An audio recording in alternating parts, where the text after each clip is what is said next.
Saudara, ada pertanyaan, saudara. Tentu ini hal yang gembira bahwa ada beberapa hari masih di Jakarta, dan tadi Mas Wawan menyatakan bahwa ada beberapa daerah lain nanti bisa disebutkan juga kecenderungannya rata dan menurun. Saya bertanya, mungkinkah angka ini tiba-tiba nanti satu hari akan naik, atau memang ini akan cenderung turun ke depan, melandai?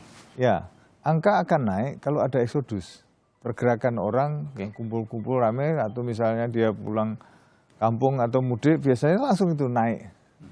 Meskipun naiknya nanti terus kemudian akan menurun lagi, tapi pasti ada pergerakan itu naik. Oleh karenanya kita sebetulnya teriak-teriak supaya mereka taat, supaya mereka ikuti anjuran pemerintah untuk tetap di rumah. Ini sebetulnya kita ingin supaya semuanya itu bisa terukur, dan apa yang kita canangkan di awal bahwa kalau ada pembiaran itu terus akan begini, itu supaya tidak terjadi ya dengan pola-pola yang kita terapkan ini.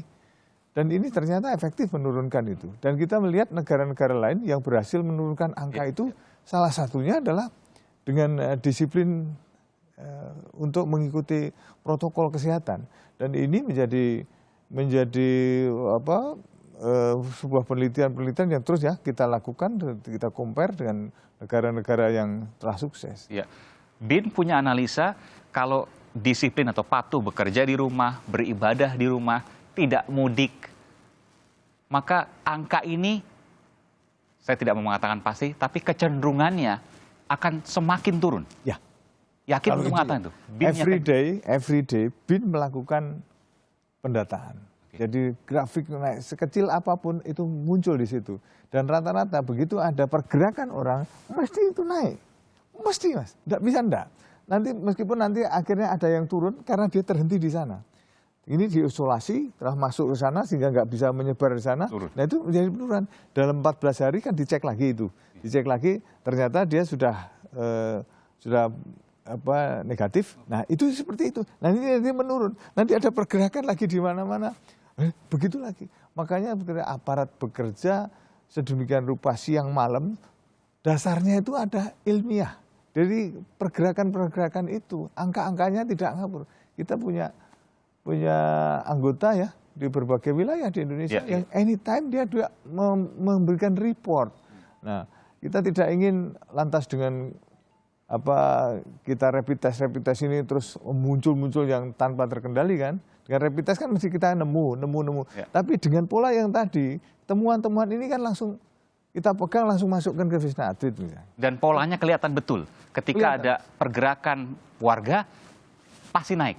Kelihatan dari situ. Walaupun dia sebenarnya belum tahu ini dia apakah sakit atau tidak, tapi mungkin dia adalah orang tanpa gejala, begitu. Yang paling bahaya kan di situ, orang tanpa gejala itu, karena dia tidak merasa juga. Orang sekitarnya apalagi tidak ada seperti itu. Data penting dari BIN. Jadi ketika ada pergerakan pasti naik. Selama ini yang kita temukan di lapangan seperti itu. Oleh karenanya kita menganjurkan patuhilah.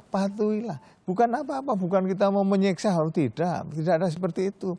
Tapi sedikit bersabar, ini kan nanti pada saatnya terus akan melakukan penurunan sehingga kita tidak lama, insya Allah itu akan bisa nangani. Tapi kalau ini tidak disiplin, nanti akan panjang. Kalau udah panjang apa? Lebih akhirnya dampaknya luar biasa. Secara psikologis juga ngapain kita seperti ekonomi itu. Juga. Dan secara ekonomi ya, pariwisata ya, dan dampak sosial, Mas. Kita dampak sosial luar biasa. Orang lama nggak bekerja, akhirnya kebutuhan juga terus-menerus terjadi, kriminalitas juga akan terpengaruh. Kalau udah seperti itu akan meluas dan melebar ke sektor-sektor yang berbeda. Tapi kalau dengan kita mau bersabar dengan upaya-upaya patuh saja untuk sekian lama. Nggak akan lama. Kalau semakin kita disiplin, semakin cepat kita mampu mengatasi. Pak Kiai, terakhir apa yang bisa disampaikan Pak Kiai? Apa yang harus dilakukan? Apa yang bisa kita lakukan? Baik untuk diri sendiri maupun kita menyampaikan kepada orang lain misalnya. Jadi begini, bahwa puasa itu mengajari kita menghadapi sebuah perubahan. Misalnya, puasa itu yang biasanya kita makan di waktu siang, kita sekarang makannya setelah waktu maghrib, setelah matahari terbenam. Itu boleh makan dan boleh minum. Ketika kita ngajari, perubahan ini pasti terjadi dan bisa terjadi kapanpun, maka kita tidak gagap ketika kita ada situasi yang terjadi perubahan baik yang besar atau yang kecil di depan mata kita. Nah, COVID itu sebuah perubahan. Perubahan itu ada dua macam. At-taghyir naw'ani. Perubahan ada dua macam. Yang pertama, taghyir al-ijbari. At-taghyir al-ijbari. Perubahan yang memaksa. Yang alladzi huwa minallah. Yang itu semua dari Allah Subhanahu wa Ta'ala. Perubahan yang memaksa yang besar ini hari ini kita ngalaminya, yaitu adanya wabah COVID-19. Nah, ketika kita menghadapi perubahan yang dahsyat semacam ini, diajarkan oleh puasa, itu kita harus melakukan perubahan juga, mengantisipasi perubahan juga yang nomor dua, yaitu at-taghyir al-ikhtiyari. Perubahan yang diprogramkan, yang dilaksanakan, yang ditargetkan, yang semuanya terukur. Itu namanya at-taghyir al-ikhtiyari. Perubahan yang secara ikhtiar. Alladzi huwa minan nas, yang itu adalah dilakukan oleh manusia. Caranya bagaimana untuk ngadepi perubahan yang besar berupa virus corona ini, yaitu dengan kita melakukan taghyir al-ikhtiyari. Untuk bisa at-taghyir al-ikhtiyari itu, satu-satunya siapa saja, baik secara individu, kelompok, jamaah, ataupun organisasi-organisasi, bahkan pemerintah, itu step pertama harus bisa al-idrok. Menemukan jawaban yang bagaimana bisa mengurangi, memitigasi resiko-resiko yang bakal timbul karena virus itu. Nah, inilah yang diperintahkan agama, bagaimana kita bisa menemukan. Kalau di kampungnya ternyata ada sesuatu yang harus dijaga, jagalah kampung itu bersama-sama, agar jangan bisa COVID itu masuk ke situ. Bersama-sama dengan sekampungnya, dengan semasjidnya, dengan se-RT-nya. Begitu pula kita yang kena juga harus sabar. Sabar menghadapi kenyataan ini. Terima kasih Pak Kiai Haji Marsudi Syuhud yang telah memberikan informasi terkait dengan penanganan COVID. Dan kita punya kabar gembira. Tentu kabar gembira ini harus kita jaga dan kita turunkan angka positif corona. Jika tidak, maka akan naik. Dan kunci kenaikan data dari Badan Intelijen Negara adalah jika ada eksodus. Maka tetap di rumah, jangan mudik, dan patuh melakukan itu. Mudah-mudahan nggak sampai 1 bulan, Mas Wawan?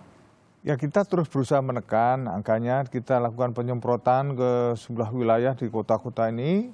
Terus-menerus, yang terutama daerah tengah pandemi, baik penyemprotan dengan kendaraan-kendaraan besar maupun dengan cara yang kecil di mana-mana, termasuk juga bagi masker, bagi obat-obatan kita juga impor kalau memang tidak ada. Kerjasama. Terus ya, kita kerjasama dengan lab-lab yang ada di kita, university yang ada di kita, ahli virologi juga kita hire, kemudian ahli farmasi kita hire, semuanya adalah tujuannya apa? Supaya ini cepat tertangani karena memang kita wajib melindungi keselamatan bangsa ini dari wabah. Dan insya Allah bersama-sama kita bergotong royong, kita bisa lakukan. Kita tidak bisa hanya mengandalkan pemerintah semata tanpa dukungan dari semua, maka saatnya kita lakukan perlawanan rakyat semesta dan bela negara. Tekan penularannya, maka dampaknya akan hilang. Insya Allah semuanya akan bisa kita atasi.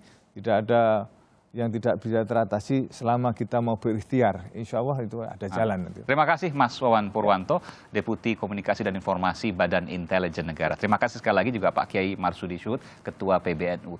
Saudara, ini adalah akhir dari Sapa Indonesia Malam hari ini. Sesaat lagi Anda akan menyaksikan program Satu Meja bersama jurnalis senior harian Kompas, Budiman Tanorjo. Saya Aiman Wicaksono undur diri. Terima kasih. Sampai jumpa.